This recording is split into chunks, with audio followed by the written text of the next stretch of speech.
สบายดีพี่น้อง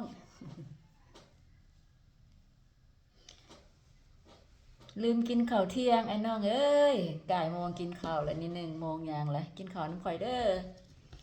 แกงป่าใส่ผักข้าวเจ้าลืมโมงมาแต่เฮ็ดเวียกจนรู้สึกหิวจังมาแต่งกินกันเลยก่ายโมง1 โมงยังละกินนำกันเด้อกินข้าวนำกันเด้อทุกคนแกงป่าปลานิล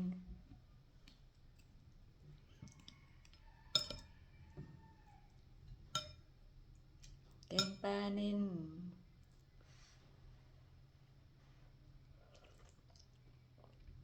แซ่บ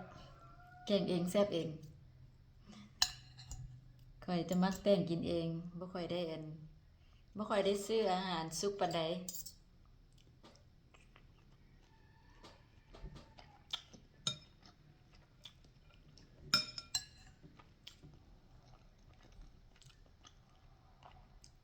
ก่ายโมงก็สิหิวแฮงเติบอยู่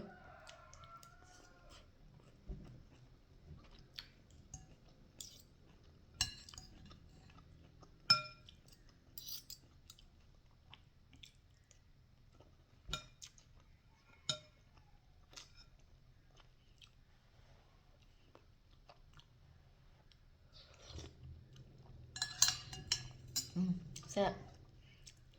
แซ่บหลายเฮ็ดเองกินเองแซ่บเองใส่หมักบวบนะบวบยังเหลือ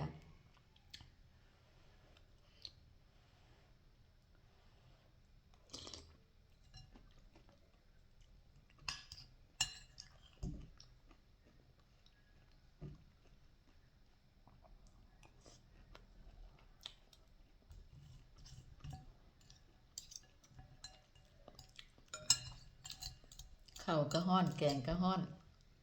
ใครแต่อากาศเย็น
ขอตัวกินกันเด้อ